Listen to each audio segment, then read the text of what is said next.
How bad can it get? Will we see a 10% official number, or will they manipulate it and pull stuff out to make sure we don't get That's there? a good question. Well, so look, if we stay at this pace, we will see a 10% official number in a matter of months. And that's the problem. And so the problem Can we is see it next month, given how fast oil has exploded upwards and some of these other commodities? Yeah, I mean, you could. Well, you mean, yeah, we could see it in March. You're absolutely right. The March number could come in at 10%. You're absolutely right. So the February number, again, we're talking about February inflation prints. The energy inflation was annualized at 51%.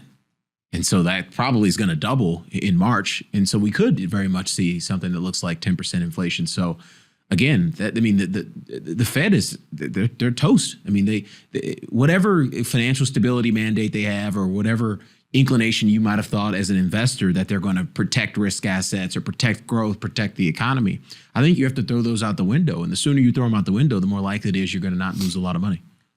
Joe Biden says that the February inflation numbers prove the cost of sanctions, but the sanctions didn't happen until like the last 3 days of February and March.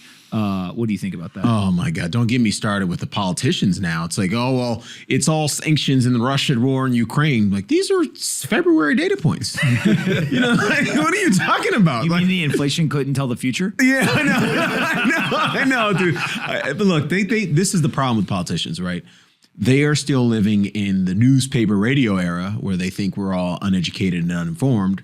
But obviously, thanks to programs like this, services like mine, and just general knowledge on the internet to begin with, we're not as dumb as they think we are.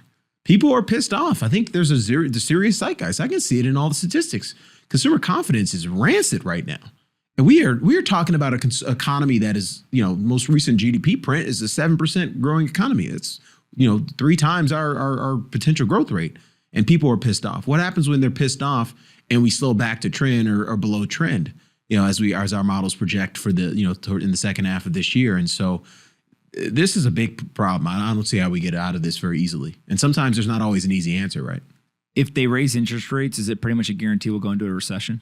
I think it's a guarantee we're going into a recession regardless. I mean, we've done enough damage to consumer confidence, to real incomes, that we're probably going to go into a recession regardless. And this is something I said a few weeks ago. Remember, we're going to have 2 choices as investors, and really the Fed has 2 choices. Allow the economy to go into recession because inflation destroys real incomes and confidence enough to cause a decline in purchasing power, and ultimately a decline in the quantity of goods and services that are purchased. Or do you send the economy into a recession because you're clawing back some of the credibility you lost on the inflation and price stability front? I happen to think the Fed is more likely to choose scenario B over scenario A, because scenario A that's kind of the death knell for the central bank. If you're here to prevent things like recessions and financial crises, if you can't prevent that, you lose your entire credibility whatsoever. And I don't think the Fed is willing to risk that. Or at least it's not my indication, or they haven't given us any indication that they're willing to risk that. As we head into a recession, what do you think will actually play out in terms of risk assets like tech stocks, et cetera? I've already sold off a lot. Is there still like 50% more to go? What do you think of other types of assets as well? Yeah, that's a great question. So let me be clear. Like recession, we're nowhere near a recession now. This economy is still growing well above potential. The problem is the speed of the decline from growing well above potential to growing something that's below trend is accelerating. Mm-hmm. We've already had that as a pretty sharp decel starting in kind of middle part of this year, but that pretty sharp decel it looks like it's going to be faster now.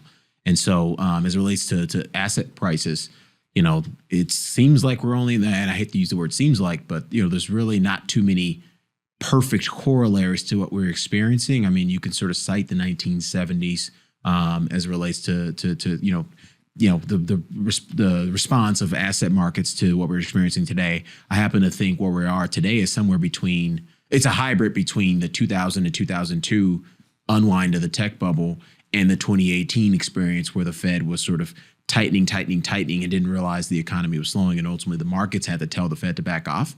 And I think you merge that experience, Q4 18 with kind of the unwind of that tech bubble. And I think that's where we are today. Hey, you, did you like this video? Great. We make 5 of them a day and post them here on this channel. Make sure you're subscribed, like the video, and see you next time.